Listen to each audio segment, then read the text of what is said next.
Hello everyone, welcome to अध्ययन अध्यापन। तो 15 दिसंबर का एग्ज़ाम जिन्होंने भी दिया है, हम लोग पेपर 2 सॉल्व कर रहे हैं। यहाँ पर हम लोगों ने एसएसटी का पेपर सॉल्व कर लिया है, वहीं सीटीपी के क्वेश्चन को भी सॉल्व कर लिया है। तो अगर आपने इस वीडियो को नहीं देखा तो ज़रूर देख लीजिए, ताकि आपको पता लग सके कि आपके कितने प्रश्न सही है। अब जिन्होंने भी भाषा 1 के रूप में हिंदी को लिया है, तो हिंदी के प्रश्न को हम लोग सॉल्व कर रहे हैं। ये पेपर 2 है, तो पेपर 2 को हम लोग सॉल्व कर रहे हैं। तो चलिए हम लोग फटाफट से 91 से लेकर के 120 तक यहाँ पे हम लोग प्रश्न को सॉल्व करते हैं। प्रश्न को फटाफट सॉल्व करेंगे। तो देखिए, पहला यहाँ पर 91 क्वेश्चन की बात करें तो रचनाकार कविता में किसका चित्रण नहीं कर सकता। तो यहाँ पर पहला जो पहले क्वेश्चन यानी कि 91 का ऑप्शन हो जाएगा फोर्थ, झरनों का। उसके बाद नेक्स्ट क्वेश्चन है, रचनाकार को किस प्रकार का भ्रम है। तो कविता द्वारा कुछ संरक्षित किया जा सकता है, ये फोर्थ ऑप्शन जो है यही सही होगा। इसके बाद 93 क्वेश्चन को देखिए, तो रचनाकार द्वारा कविता में किसका चित्रण किया जा रहा है। 93 का ऑप्शन हो जाएगा 2 यानी कि जलप्रपात का। रचनाकार ने कविता में क्या संजोने का प्रयास किया है। 94 का क्वेश्चन ऑप्शन नंबर 3 हो जाएगा, जो स्वयं उसके पास नहीं था। उसके बाद 95 क्वेश्चन की तरफ बढ़ते हैं। 95 में दिया हुआ है कि कविता जरूरी भारी हो जाएगी में कविता के यहाँ पर भारीपन से क्या आशय है। 95 का आंसर यहाँ पर होगा पहला ऑप्शन, यानी कि कविता में भावों की गंभीरता होना। 96 जलप्रपात का सामासिक विग्रह जो है यहाँ पर करना है। तो क्या होगा यहाँ पर 96 का ऑप्शन नंबर 1 हो जाएगा। ऑप्शन 1 जल का प्रपात जो है बिल्कुल सही होगा। इसके बाद नेक्स्ट क्वेश्चन है कि भाषा अधिगम के बारे में कौन सा कथन सही है। 97 का ऑप्शन नंबर 1 हो जाएगा कि मुद्रित समृद्ध परिवेश में भाषा अधिगम त्वरित गति से होता है। तो पहला ऑप्शन सही होगा। उसके बाद 98 क्वेश्चन पर आते हैं कि रोना, कुजन और बबलाना भाषा विकास के किस चरण के उदाहरण है। तो यहाँ पर 98 का आंसर हो जाएगा कि आपका ऑप्शन नंबर फर्स्ट, पूर्वभाषिक। इसके बाद नेक्स्ट क्वेश्चन है 99 क्वेश्चन को देखिए। 99 क्वेश्चन में किया जाता है कि गर्वित अपनी कक्षा में अपने सहपाठियों से हिंदी में बातचीत करता है। जब अध्यापक उसे बुलाती है तब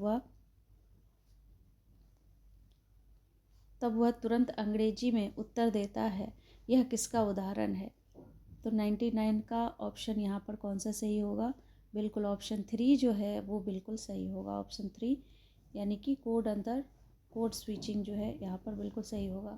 100 नंबर क्वेश्चन की बात करें तो निम्नलिखित में से कौन सा पद वाइगॉस्की के सामाजिक सांस्कृतिक सिद्धांत से संबंधित नहीं पूछा है। तो यहाँ पर third option will be right answer. भाषा अर्जन उपकरण जो है यहाँ पर बिल्कुल सही होगा। 101 प्रश्न का उत्तर देखते हैं। तो प्रत्येक पाठ्यक्रम अधिगम प्रतिफलों के बारे में उल्लेख करता है, जिसका तात्पर्य है। 101 का ऑप्शन हो जाएगा 1, शिक्षार्थियों के व्यवहार में परिवर्तन। उसके बाद 102 नंबर के प्रश्न को देखते हैं। तो अपने फ़ोन की संपर्क सूची में किसी का फ़ोन नंबर ढूंढना किसका उदाहरण है। 102 नंबर के ऑप्शन में तीसरा जो ऑप्शन है वो बिल्कुल सही होगा, सरसरी तौर पर पठन। इसके बाद नेक्स्ट है 103 नंबर का जो है, बच्चों को नए शब्दों के अर्थ सीखने के स्थान पर उन्हें संदर्भ में नए शब्द देने का क्या परिणाम हो सकता है। 103 का आंसर हो जाएगा पहला, शब्द की बेहतर समझ बनाने में मदद करेगा। उसके बाद 104 नंबर के प्रश्न को देखते हैं। तो लेखन का वह कौन सा प्रकार है जिसमें लेखक बहुधा स्वयं को एक पात्र के रूप में प्रस्तुत करता है और वृत्तांत सुनाता है। 104 का आंसर हो जाएगा आपका 2 यानी कि वर्णनात्मक। इसके बाद हम लोग नेक्स्ट क्वेश्चन पर चलते हैं 105 नंबर पर। 105 नंबर क्वेश्चन क्या कह रहा है कि आप चाहते हैं कि आपकी कक्षा के विद्यार्थी अधिक से अधिक प्रतिभागिता दर्ज करें, और इस उद्देश्य के लिए आप किस विधि का अनुपालन करेंगे। 105 का हो जाएगा ऑप्शन 4 यानी कि चर्चा।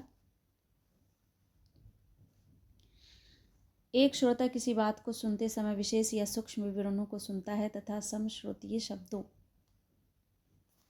और शब्द क्रम प्रतिमानों की पहचान करता है। इस श्रवण प्रक्रिया को किस रूप में जाना जाता है।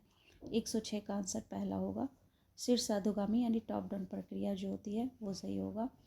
107 से चलते हैं तो लघु तथा कहते समय पठन के दौरान की कौन सी गतिविधि होगी।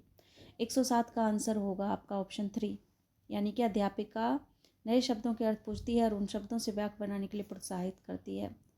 ठीक है, तो ये ऑप्शन सही होगा।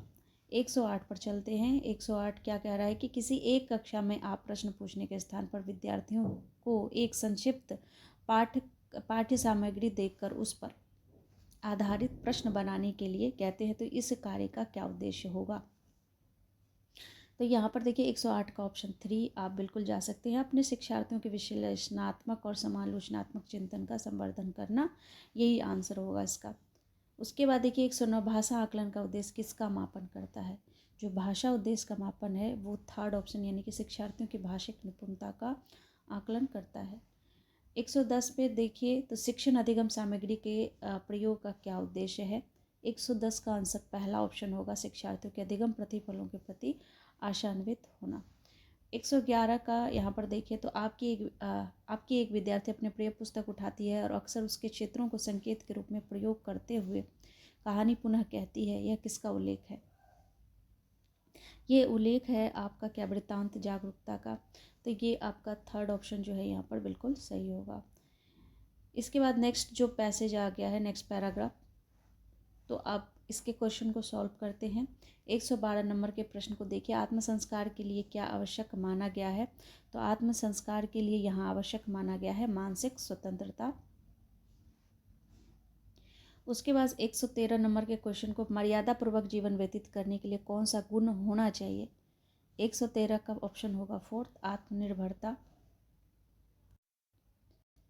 क्वेश्चन नंबर 114, युवाओं से किस प्रकार के व्यवहार की अपेक्षा की गई है। 114 का ऑप्शन नंबर 3, यानी कि छोटों से कोमलता का व्यवहार करने की। उसके बाद 115, दबोपन की स्थिति किस परिणाम की ओर ले जाती है। 115 का आंसर हो जाएगा 1, यानी शिन संकल्प। उसके बाद आत्मनिर्भरता के साथ चरित्र में कौन से गुण आवश्यक माने गए हैं। 116 का आंसर होगा 2, यानी कि उत्साह व श्रद्धा। इसके बाद 117 की बात करेंगे, संस्कार सबसे विशेषण बनाना क्या बनेगा। तो संस्कार सबसे विशेषण बनेगा संस्कारी। इसके बाद नेक्स्ट है परमावश्यक का संधि विच्छेद, आपको यहाँ पर सही बताना था। तो 118 का आंसर आपका हो जाएगा ऑप्शन 3, यानी परम जोर आवश्यक। 119, किस शब्द में ता प्रत्यय का प्रयोग करना सही है। आवश्यक, प्रज्ञा, सम्मान, जीवन। तो किस में ता प्रत्यय सही रहेगा। बिल्कुल फर्स्ट ऑप्शन आवश्यकता, पहला ऑप्शन जो है आवश्यक, उसमें लगाना सही होगा। 120 का देखिए, मर्यादा पूर्वक जीवन से क्या आशय है। तो मर्यादा पूर्वक जीवन से आशय है यहाँ पर स्वतंत्र जीवन। ये हो गया हिंदी लैंग्वेज 1। दूसरे सब्जेक्ट के लिए आप वीडियो को देखते रहिए, तो मैं जल्द ही नेक्स्ट वीडियो भी अपलोड करूँगी। तो मिलती हूँ अगले अपडेट में, तब तक आप लोग अपना ख्याल रखिए। Thank you and thanks for watching.